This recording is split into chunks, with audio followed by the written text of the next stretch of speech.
if you're a black person and you're going to be so insulted by the N-word, just get over it. You mean the words, oh, did I? Oh my God, my video is going to get banned. Oh no, I actually said the N-word. There's a difference between people who happen to be vegan and people who fall back on it whenever they're attacked. When to shut up, that is wild. Okay, sure. Oh, look at her. She's wearing a wool hat and she's wearing a leather jacket, which of course this is not wool and this is not leather. But so that's why I decided to write this on here. And actually, just as a side note, in case you don't know, this is actually written backwards. The reason it's written backwards is because I do a lot of videos, and when I film myself, I don't want to have to do the invert function. Like, I clicked on this video because it's titled When to Shut Up. And all I've learned about her is that she does not shut up. That if she thinks she has a point to make, she's going to drive words until she gets there. Whether or not that point is ever going to be made, whether or not that point is valid, whether or not she drops a few N-words on the way there, I guess that's her business. But you're not going to convince me that specifically this woman, who just does not know when to stop talking, is going to manage to figure out a way to tell you when to stop talking.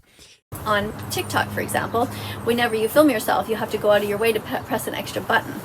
But when you're walking around in real life, like I am every day, if I'm wearing this, people can't actually read it. Now, that's not necessarily a bad thing because they're interested. They're like, why is that writing backwards and what does it really say? And so then they end up coming closer and maybe there might be a conversation about it. Like, why is your jacket, the message written backwards? Anyway, by the time you see this, it won't be backwards because I'm going to flip it for you guys. Right, okay? We got that. Anyway, so I want to talk to you a little bit about activism and what you should do. So just a little, to go back a little bit, when I first became a vegan animal rights activist, which is basically the moment I became vegan, August, my dogs became vegan in August 2016, but I became vegan on June 27th, 2016. And when I started, I was doing a lot of activism. She's 59 now, so she became vegan at 51. Yeah, we figured that out last video. I'm distrustful of people who figure out who/what they want to be at 51. And then instead of just being that person, they use it as an excuse to attack other people. Like at this point, you've lived most of your life, right? Even if you live to be 100, at 51, you've lived most of your life. Why then don't you just live the rest of your life? If at 51 you figure out you want to be vegan, that's fantastic. That's great. That's so cool. Don't weaponize it. Just with other people in my town, taking part in protests and filming them, doing the Cube of Truths and all this kind of stuff. And then after a while, I realized, well, I really should put as much as I can on social media because it's like a way to magnify the message in a way that more people can get to see it. Or multiply, I guess. Multiply the message. More people can see it. So the problem, though, is that when we start to do activism too much with the same people in our lives, yes, they can tend to step away from us. So how do you know what the balance is? How can you... So there's two sides to this. She's talking about activism with the same people in her lives, right? So I'm going to take that as friends and family. And I'm sure that circle is a little wider, but we're not going to talk about that. If you're the person in your friend group who is constantly being like, oh, you guys should be vegan, you guys should change, whatever. If you're the person in your friend group who's constantly trying to change the other people in your friend group, and they just find that annoying, you should probably stop talking. You should probably stop trying to do that. If you so badly want to change the people in your friend group and they're not changing, if you want them to be vegan so badly and they're just not going to do it, maybe you need to find other friends. In the same way that you found being vegan when you're 51, you can make new friends, ones that share your values, regardless of what those values are. I don't really care what it is. Well, you don't need somebody in the friend group who's just like preaching all the time. Like you don't want to go out to eat as a group and then one person's going to judge you based on what you order every time. Like that's just annoying. That's an easy way to just not get invited to things. You balance it out without being a hypocrite, without being like, because you don't want to say to people, oh yeah, sure, yeah, it doesn't bother me if you eat that dead animal in front of me. If it does bother you, you don't want to say that, right? Because that's lying. And you must be your authentic self. So I don't know that I trust someone who decided to become a vegan at 51 to sit there and criticize other people, especially when it's like a group of people you've had longer than that. I feel like there's a part of you there that's like, oh, I'm better than these people. And that feels gross. However, if you repel too many people in your physical environment, like your colleagues or your actual people that you walk your dog with, or your family, then what ends up... Does she not have friends? She's like, I have colleagues, I have people I walk my dog with, I have family, but like nobody wants to be your friend? Because that makes a lot of sense. Happening is they don't get to see you, and they don't get to, have the message from you in a subtle way. So it's always this balance. If you have taken the liberation pledge, that means that you have made the statement to everybody that you will not be sitting at a table with any dead animals. That's something that you can do. Even at work, you can do that. You can say, I'm not sitting with you guys because I'm not going to sit at a table with dead bodies here. But it can be tricky, of course, because if your boss is there, you know, as well as I do, no matter what they say, that you will be judged for that, and because they don't want to be made to feel guilty. No, you're being judged for making it weird, dude. If you're at work and there's people eating meat, you don't have to make a whole show about, oh, I'm not going to sit with you guys. Just go sit somewhere else. Go eat in the bathroom. Go eat in your car. Go eat at another table. Like, it's not a big deal. Right? And then if you make too big of a deal out of it, you won't get invited places, which is also kind of tough, because it's better if you go along with a group of people, get invited to a meal, and then they can see that you're ordering something vegan, and then they can see, oh, well, that vegan food, that looks okay, and you can have a conversation about that. So it's weighing it out. It's so difficult because our society is just not veganized enough yet for us to truly... It's not that hard, bro. ...who we want to be, which is passionate all the time and loudly passionate. And believe me, when I am out... She's very much confusing passionate and annoying. It's hard because you don't want to invalidate, like, or at least I don't. I don't want to invalidate who people are. I don't want to be like, well, no, like, people are people, right? But this woman specifically, dude, it's just the whole vegan thing. I'm not saying she's not vegan. She seems to be very, very vegan, but it feels more like she's weaponizing it and wants the attention than she just happens to be vegan and a little annoying. It feels like if the cameras were off and she had no internet attention, she probably wouldn't care that much. She probably would have never gone vegan. And I could be wrong. I could be wrong. But that's just, I just feel like she's someone who just really, really needs attention and needs to be like the person that people are talking about. Anytime I want to scream most of the time at people, if they're wearing, especially, when they're wearing fur. That's not going in the video. That's not going in the video. That's not going in the video. Congrats. Hi, are you on YouTube? You're never going to know what that was. And they have a fur trim around them, and I just I want to roll my eyes. I mean, they're standing there in their coats, and they think they're so good looking, and they think they're so proud of being so rich looking because their coat costs a lot of money. And what I want to say to them is, you're wearing a dead dog around you. Like, why the fuck are you walking a dog and wearing a dead one around the trim of your hood when you don't need it? And, these are a lot of sort of these rich, snobby type people who just, or they've just, either they know and they don't care, or they're really clued out. I mean, some people actually still believe that when you have fur, that it was just cut off an animal and the animal's let go. I mean, no, these poor animals have been anally electrocuted, so that's not what's going on here. That's wild. Basically, when I walk my dog Bella here, we have the ability to access a golf course, and the golf course is open to dogs in the wintertime. So I'm surprised that she doesn't say vegan dog Bella every time she brings her up. She seems like the type to where when she meets another dog owner, the dog owner is like, oh, what's her name? And then she goes, oh, this is my vegan dog Bella. So they can run off leash. So it's amazing for them. I mean, no matter how much a dog runs, walks beside you on a leash, it's never the same as if you have your dog off leash, free, just running with the wind and all their friends in a dog park, tackling them and rolling around and sniffing each other's bums. I mean, they just love it. You know they love it. How do you know? Well, because you just know. You see their tails wagging and they're jumping for joy. I mean, these are I feel like specifically her dog is just really excited to get away from her. Universal signs of many animals that they are having a great time. We all know that animals feel pain and they feel joy, and they want to be with their families and they want to be with their friends and their own species. So that's what's happening there. I take her out to this golf course and I let her run.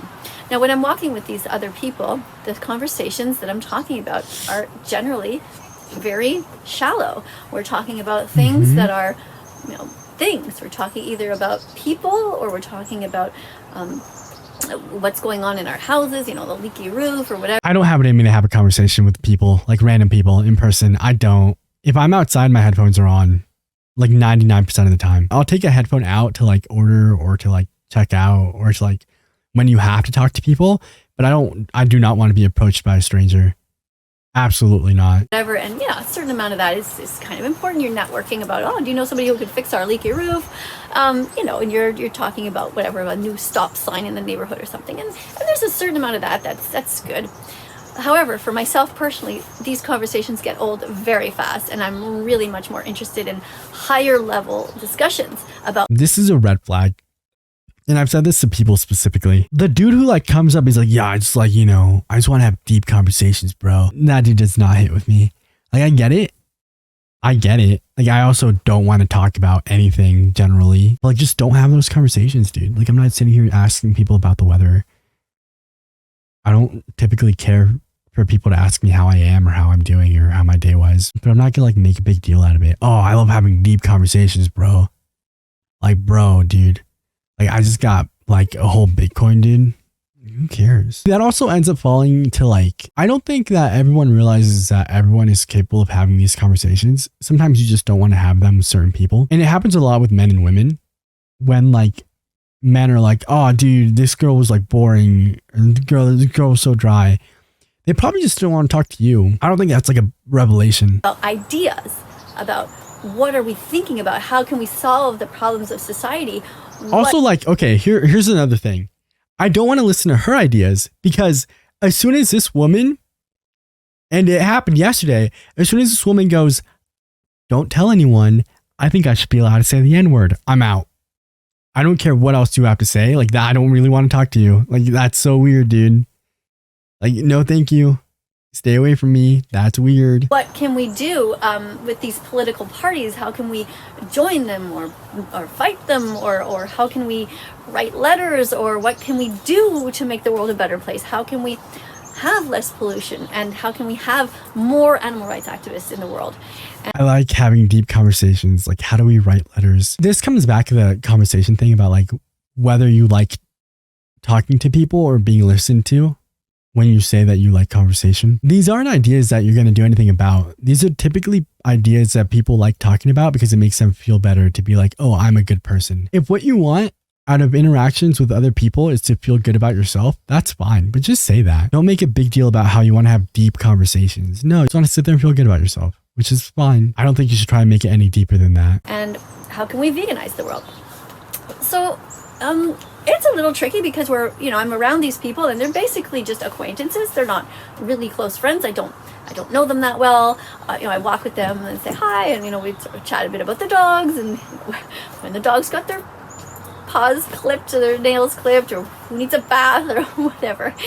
But I'm always looking in these groups for somebody who's a little bit different. People that want to talk about ideas, not things or people. When you're talking. Again, most people you meet are capable of having these conversations. You're not a savior. You're not so much smarter than the rest of the world around you. You're just not. I don't care who you are. Most people are capable of engaging in conversation. They don't owe it to you to listen to you and your ideas, whether they're good or bad. They don't owe it to you to validate the things you have to say. Maybe they just don't want to talk to you that way. They go home and they talk to their partners about every idea they have. It's not that deep. You're not special. You're one person in a group of many who are probably a lot like you. Maybe they're not vegan. Maybe they don't want to justify racism. But they're probably more capable of having actual conversations than you are as a person who just wants to be listened to. Talking about ideas, this is the group of people that I urge you to seek out. If you're in a group of people who's only talking about hockey, the hockey team, or the weather, it's a flat life. It's a dead life. It's not a life of making the world a better place. It's not a place of learning about anything that's really important. So, I've had this argument before about sports and about whether or not they're important. Oh, if you have a friend group that only talks about hockey, I guarantee the people within that group are more than capable of having these conversations. But sometimes you just need something to enjoy. And for a lot of people, that's sports. It makes me feel like when she meets people who are into like hockey and into sports, she's like, oh, you wouldn't understand what I'm trying to say. I want to encourage you guys to talk as much as you can with people about different things that are important to further the world's development, but at the same time, don't isolate yourself. So how can you navigate this? What can you do?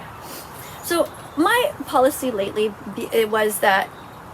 before was that I would talk to everybody about animal rights activism, and now what I do, because I have social media, is I tone it down a little bit more when it comes to individuals in my life.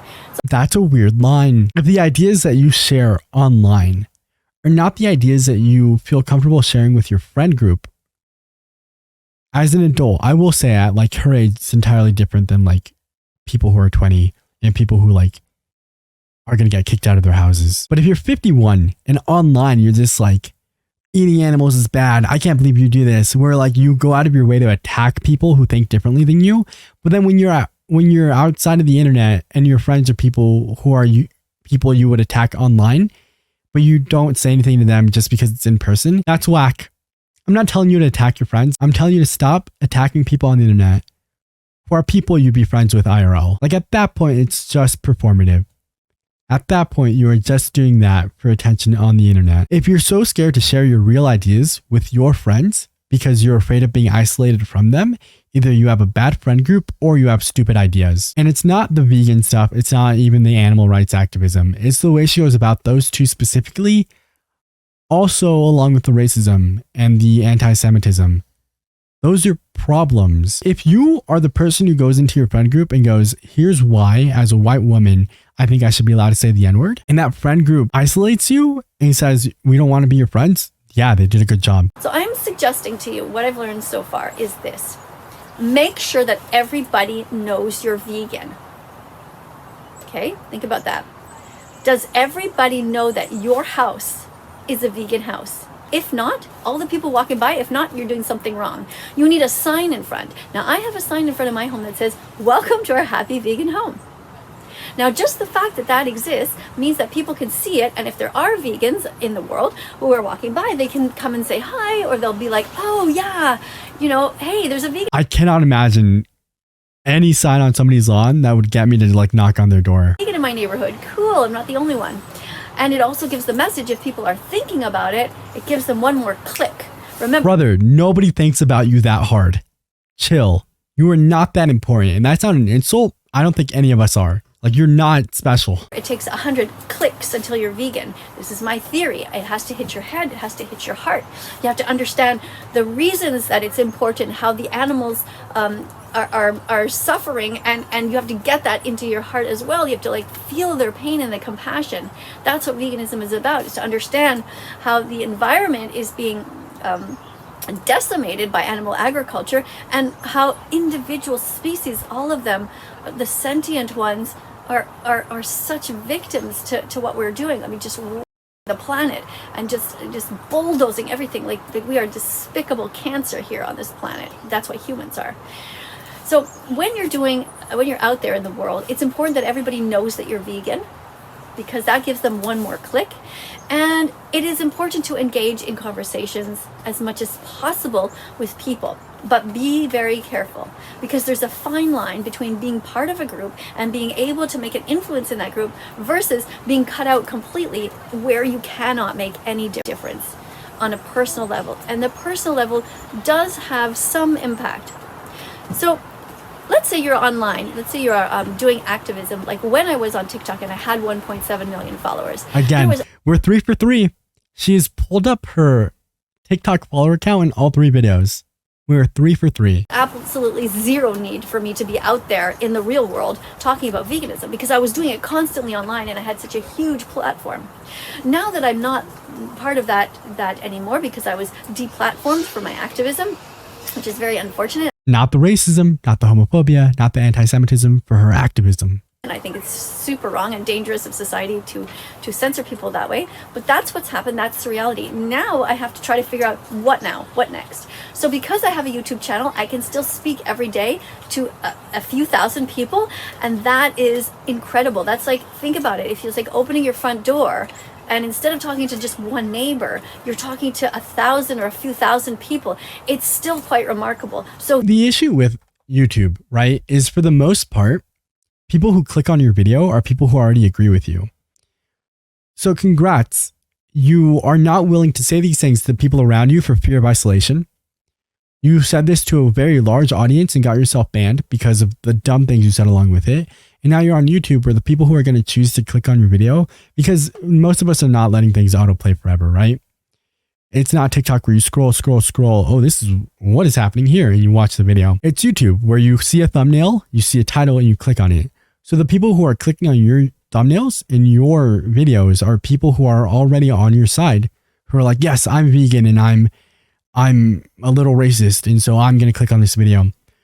Or people who are like, what is happening here? Or people like me who are like, I don't know who that is. What do you mean they're a bad person?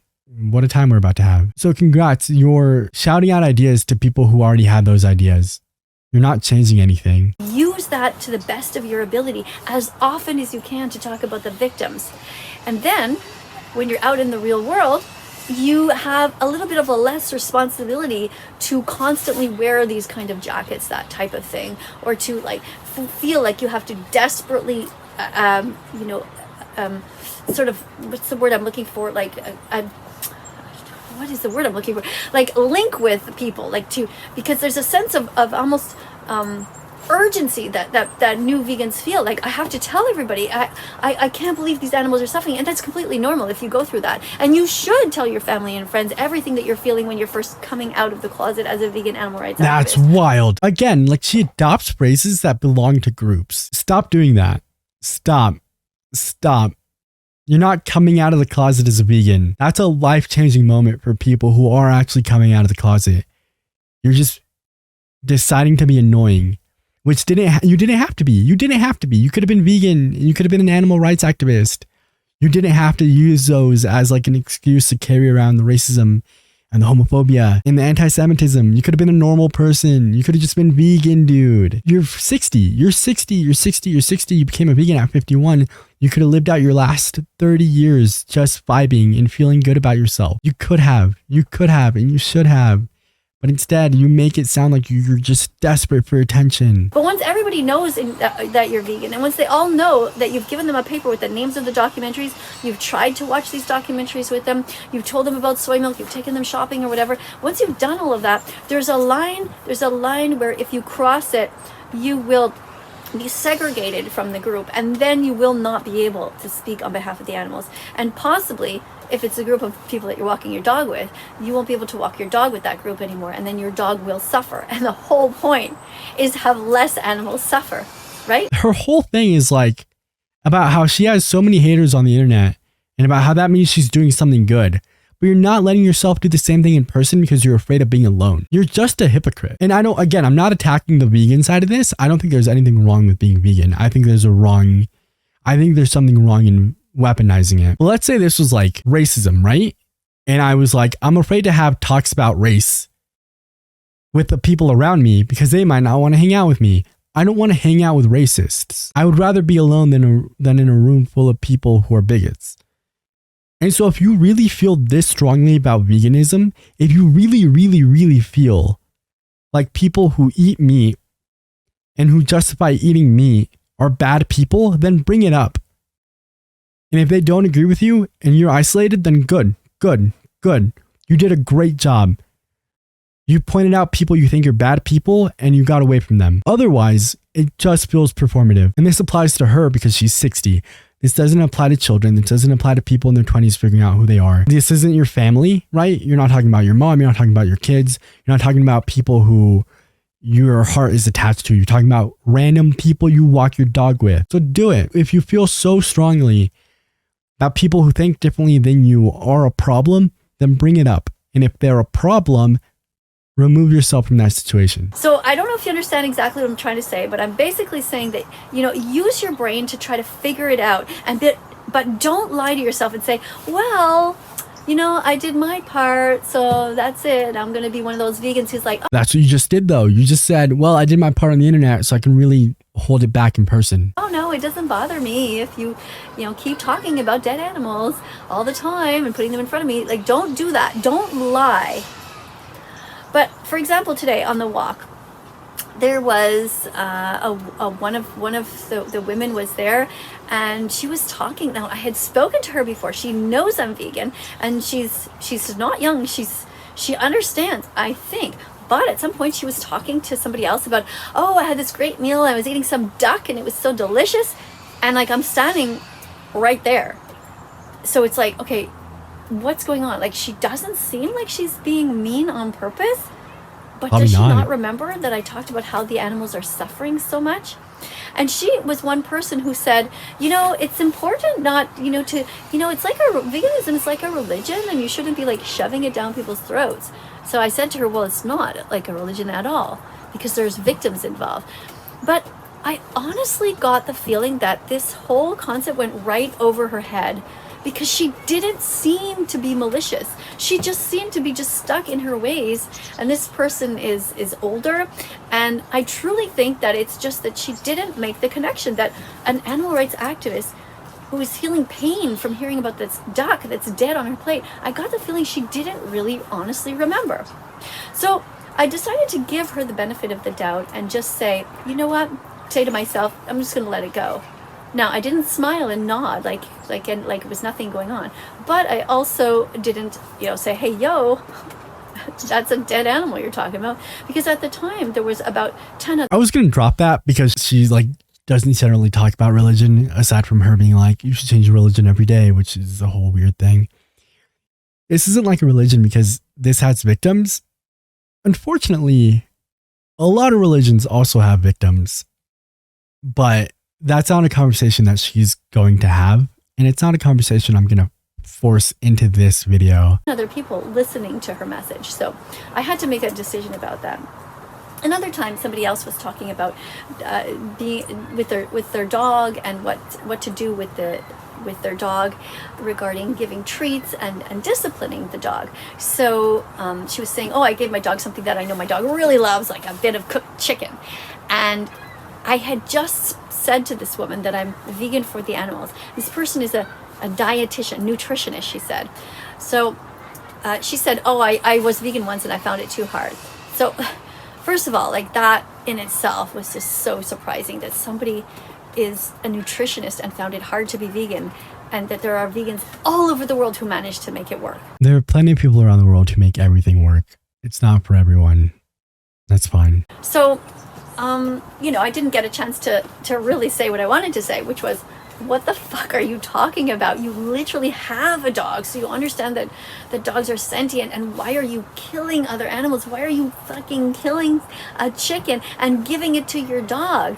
And you're actually a nutritionist, and you actually know about the nutrients, and you live in an affluent neighborhood. You can easily buy tofu, lentils, beans, any other thing. I felt like saying that to her. But I let that comment go, because the whole subject was about her dog and training the dog. And if I had said something at that particular time, given that just about 8 minutes before I had just introduced the subject of me being vegan, I made the decision to let that one go. This was just a new person. I had just met her. And it's a tough one, because don't get me wrong, you should not be letting people off the hook.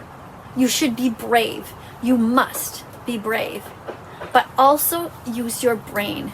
And so what I'm suggesting that you do is as much activism this way as you possibly can, because when you're talking to a camera, anybody can hear it, and they don't get their fists up as much because they don't feel personally attacked.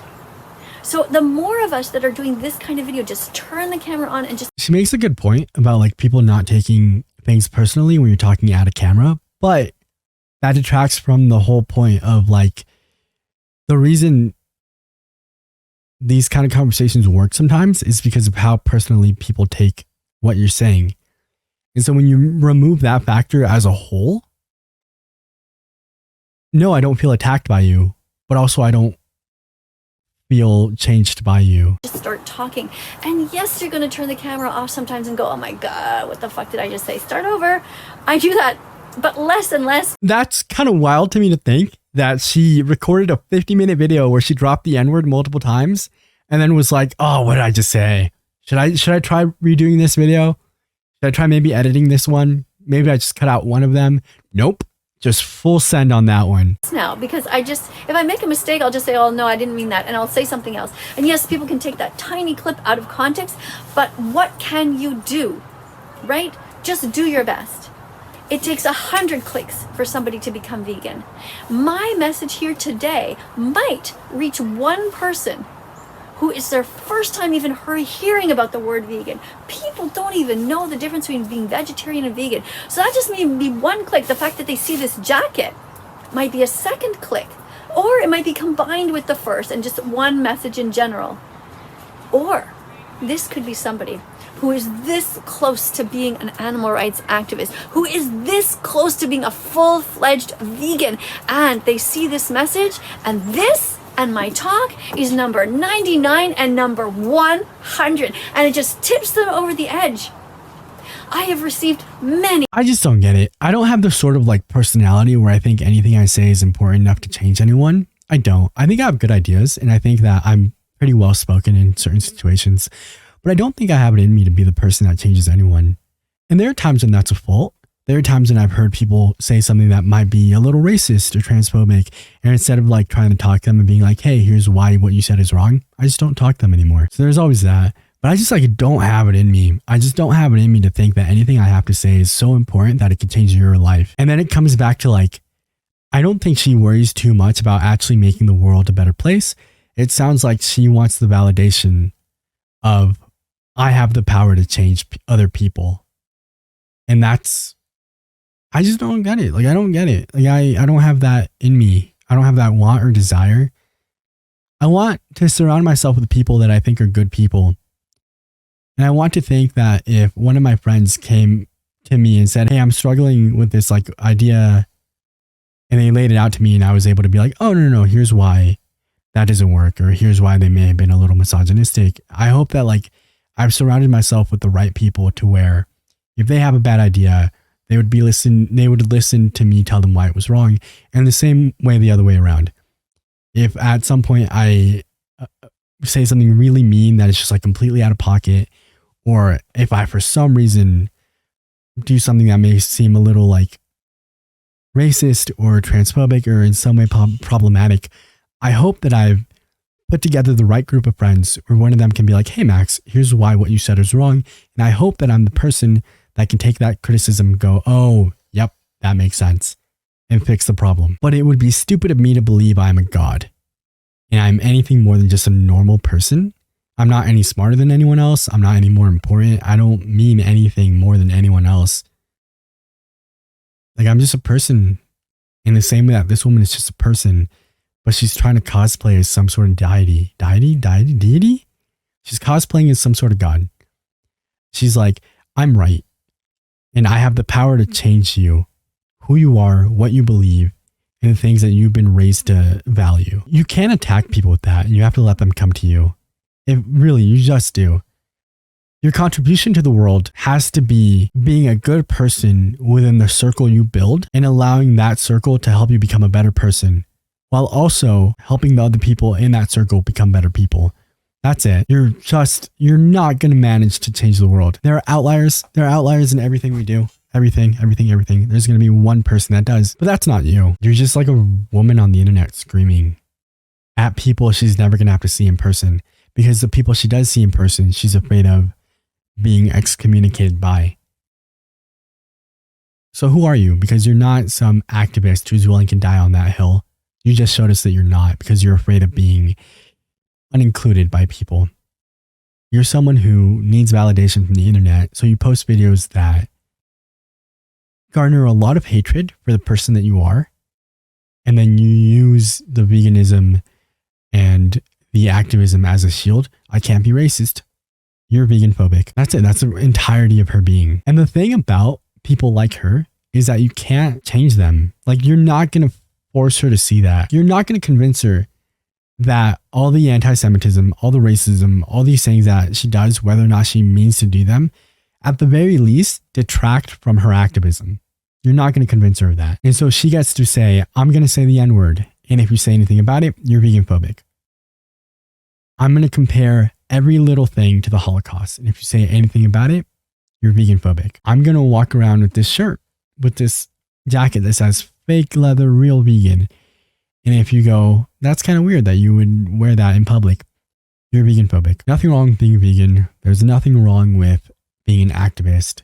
There's nothing wrong with having something you believe in and fighting for it, as long as you're not hurting progression. But when who you are is someone who picked a personality trait at 51 to deflect from the rightful criticism you garner from being racist and anti-Semitic and even a little homophobic, I cannot believe in the person that you are or the things you believe in. I won't follow you anywhere.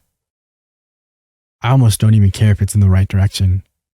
You are a person who seems so hard to be around for any reason, and I can't imagine volunteering my space next to yours. This is stupid because I'm talking to a camera and a screen and she's never going to hear this. I wish there was a way to show these people that who they are detracts from the message they're trying to send. And there's a point where you have to realize that maybe you have the right message, you're just the wrong messenger, and you have to step back and just support other people. And she can't do that. She just wants the attention. Many messages from people that told me that I am the reason that they became vegan. Now, I know that's not entirely true.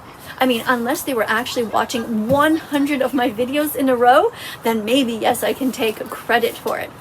But I know that we are a team of us. We all do our part. Each of us has something to add to this. Now, I have a colleague. A colleague of mine is somebody who, I don't work with him anymore, but one of the things that he started doing is printing these stickers that people can stick anywhere that say meat is murder and things like that. Now, he is unable to do activism in the rest of his life because he's a teacher and he's bound. He's going to lose his job if he talks too much about the animals or if he pisses off the parents too much. But one thing he can do on the side is print these stickers, and he does it from home and he sells them on an Etsy shop, and I will talk about him in one future video. That's just one of those things that doesn't change anyone's mind. It just annoys people. Meat is murder. I don't think that changes. I don't think anyone looks at a meat is murder sticker and goes, oh, you're right, I'm going to be vegan now. But that's what I'm saying is you do what you can so that you can survive. Okay? Think about it this way. When you are on a plane and the plane is going down, what do they tell you to do if you have a child beside you or an elderly person? They say, take the oxygen and put it on who? Who do you put it on first? You might be thinking the child because you got to protect the child. But no, this is not a novel idea.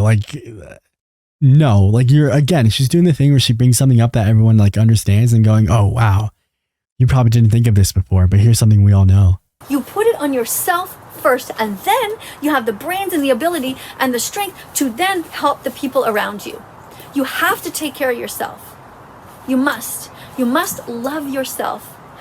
Feed yourself healthy food. Get outside and get some air. Move around, and never, ever, ever take your eye off the prize. Animal liberation. We are here for the animals. That is our end goal. And we will do it whatever fucking way works. If we have to shut up sometimes in order for you to just calm down and be able to receive our message the next time, we'll do it. If we have to roll up our sleeves and come in swinging because you're acting like an asshole, we will do it. No, you won't. Animal rights activists are here because we give a shit. And anybody else who's listening right now, no matter who you are, never, never give up. And if you fuck up, it's okay. 1 second later, you can change. Never mind the next day. Never mind. The amount of times I've heard her say, it's okay if you eat meat once and you relapse, you can change another second later, makes me feel like she has eaten meat a couple times since becoming a vegan and is using this line to justify having done that. It's okay if you eat meat sometimes. I do it too. We're still vegans, which is an actual thing she said in that first video. An hour later, as soon as you fuck up, think, oh, I fucked up. Okay. Think vegan thoughts. All right. I thank you so much for listening today. I appreciate you so much. If you haven't yet subscribed to this channel, please do. I will be talking to you about all.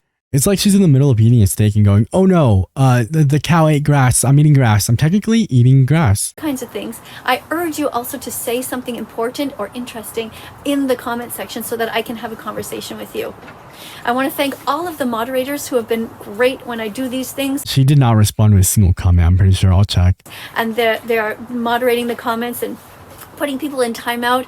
I really don't want to block anybody, but sometimes I have to, unfortunately. If you're just spamming and just being mean and, you know, sending death threats and just putting a bunch of meat emojis, you understand, I think, that this is not censorship. This is, you can do whatever you want on your own. Not censorship. Videos. This is my timeline. I want to have a discussion. I want to learn. So, and I want you guys to learn. So thank you so much again for all that you're doing to help the animals. I'll see you in the next video. Doot, doot. Yeah, she did not respond to any of these comments. Comment down below so we can have a conversation. But I'm not going to respond yet to any of them.